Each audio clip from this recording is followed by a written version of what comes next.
It's been 10 days since the unfortunate and dastardly attack in Uri, and the BJP led NDA government under the Prime Ministership of Shri Narendra Modi is still scrambling for a coherent response. In fact, in the past 10 days, the government's response and articulation has swung from the sublime to the ridiculous. You had the strange spectacle of a senior functionary of the BJP demanding a jaw for a tooth.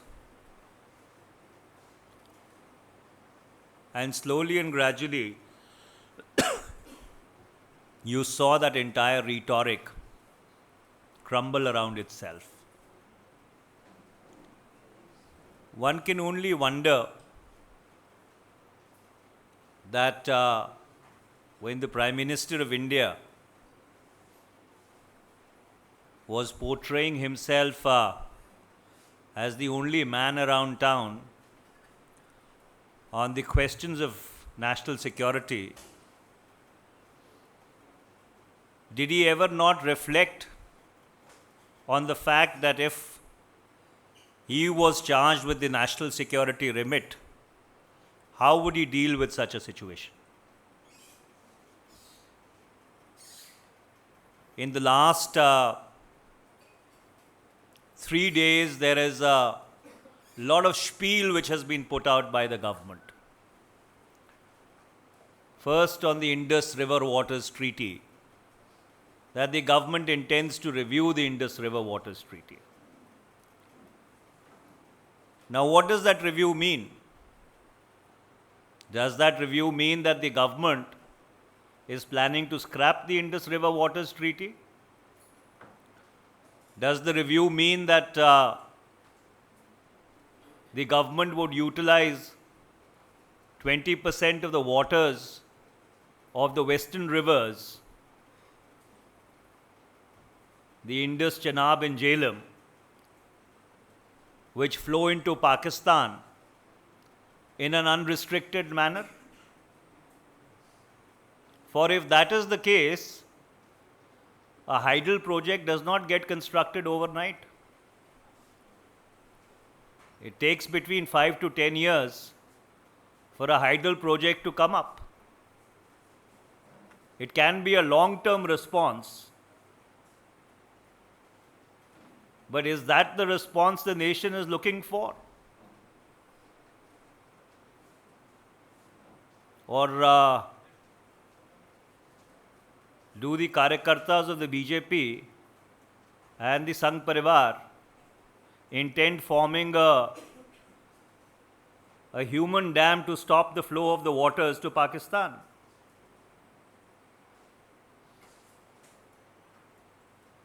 And that's why the response swings from the sublime to the ridiculous. On the most favored nation status,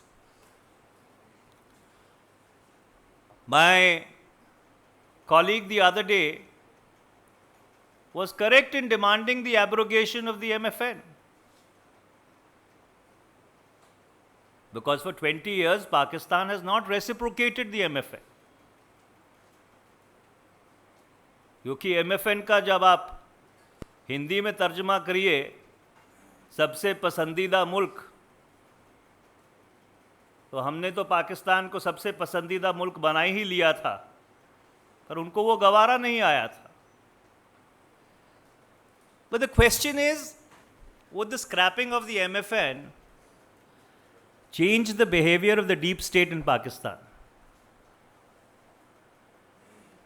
Because if you look at trade flows between India and Pakistan through third countries is much more than the trade flow between India and Pakistan bilaterally. So, ultimately, if the intent is to change the behavior of Pakistan, to stop it from exporting terror, would the scrapping of the MFN, which is essential, but would that be enough? And now, since today morning, we've been hearing about the SAARC summit. Now, South Asia is the least integrated region in the world. South Asia has common problems of poverty, of illiteracy, of hunger, of malnutrition, of women's empowerment,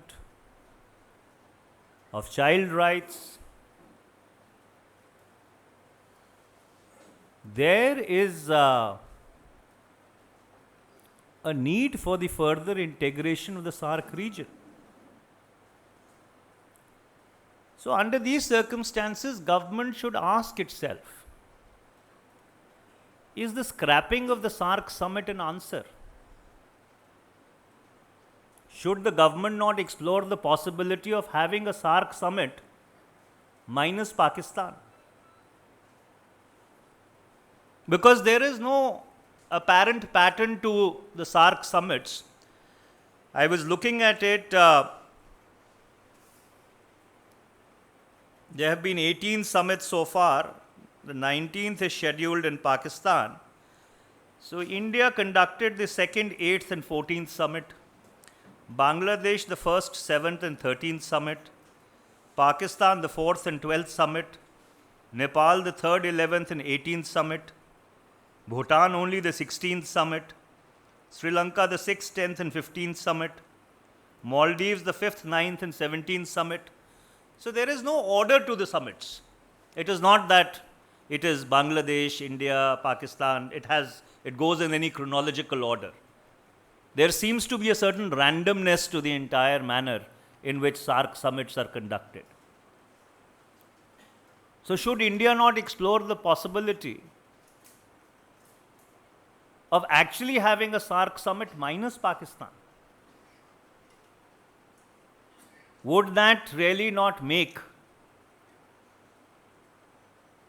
a better case for the isolation of Pakistan rather than the cancellation of the SAARC summit?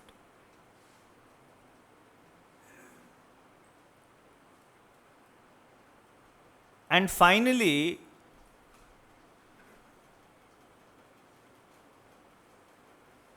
policy is always based upon realism.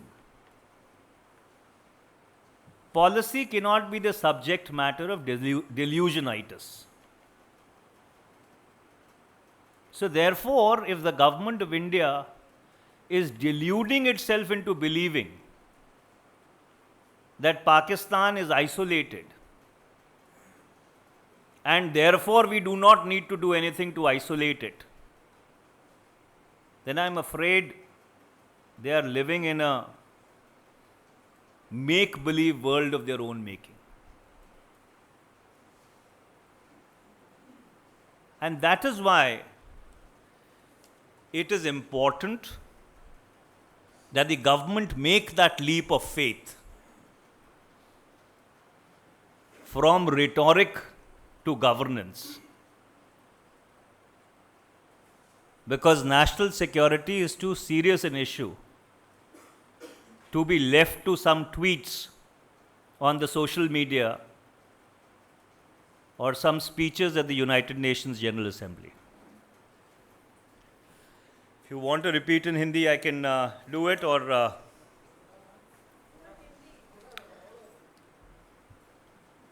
अब छोटा और बड़ा हो तो मेरे पे छोड़ दो.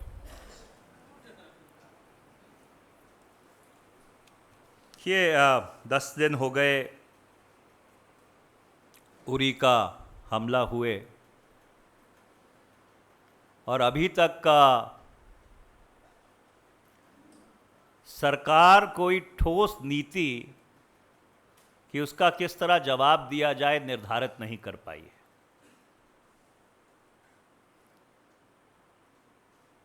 पिछले रविवार को जिस दिन हमला हुआ था, सरकार और उनके जो संगठन के पदाधिकारी हैं वो शुरू हुए थे इस बात से कि हम दांत का जवाब जबड़ा लेके देंगे, और आज पहुंच ये गए हैं कि हम सार्क के समिट में हिस्सा नहीं लेंगे। तो ये सवाल कई बार चिंतित करता है कि जब प्रधानमंत्री श्री नरेंद्र मोदी जी राष्ट्रीय सुरक्षा को लेकर बाकी लोगों पर ढेले चला रहे थे, तो क्या उनको कभी ये ख्याल नहीं आया कि खुदा ना खास्ता उनको ये जिम्मेवारी मिल जाए तो इसका किस तरह से निर्वहन करेंगे। अब पिछले 3 दिन से हम सुन रहे हैं कि सरकार जो सिंधु नदी की संधि है उसके ऊपर पुनर्विचार कर रही है। अब इस पुनर्विचार का क्या मतलब है? क्या सरकार उस संधि को रद्द करने जा रही है, या जो पश्चिमी दरिया है, सिंधु नदी है, झेलम है और चिनाब है, जिसका 20% पानी भारत को संधि के अनुसार मिलेगा या मिल रहा है, जिसका हम उपयोग नहीं कर रहे, उसके ऊपर सरकार कोई बांध बनाने की सोच रही है। और अगर सोच भी रही है तो बांध एक रात में तो तैयार नहीं हो जाता, उसमें भी 5-10 वर्ष लगते हैं। तो ये लॉन्ग टर्म सॉल्यूशन तो हो सकता है, पर जिस तरह का जवाब मुल्क मांग रहा है, क्या ये उस तरह का जवाब है? और जब पाकिस्तान के जो रक्षा मंत्री हैं, जो विदेश नीति के सलाहकार हैं, सरताज अजीज, उन्होंने खड़े होकर ये कहा कि अगर भारत सिंधु संधि को रद्द करेगा तो it will be an act of war. सरकार की तरफ से उस पर कोई प्रतिक्रिया नहीं आई आज तक। इसी तरह से जो सबसे पसंदीदा मुल्क है, इसका जो स्टेचर पाकिस्तान को दिया हुआ है, उसको ज़रूर रद्द कर देना चाहिए। पर साथ साथ सरकार को अपने आप से एक बात पूछनी भी चाहिए कि क्या ये पाकिस्तान की जो डीप स्टेट है, जिन्होंने आतंकवादी संगठनों का ये सारा मायाजाल बुना है, क्या उनका जो रुख है, ये कदम क्या उसको रुख को बदल लेगा? सार्क समिट के ऊपर दक्षिण एशिया में कई चुनौतियां हैं। दुनिया का सबसे कम इंटीग्रेटेड रीजन है। तो क्या सरकार को इस बात पे विचार नहीं करना चाहिए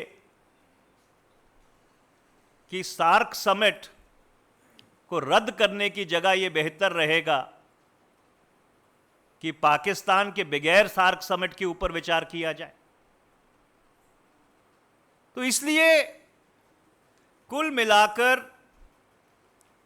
पिछले 10 दिन का लबोलबाब ये है, ना पाकिस्तान के प्रति सरकार की नीति साफ है और ना ही नीयत साफ है। और इसीलिए भारत की राष्ट्रीय सुरक्षा को निरंतर और लगातार इस सरकार की जो सरकार का जो लकवा है, जो पैरालिसिस है, उससे रोज क्षति पहुंच रही है।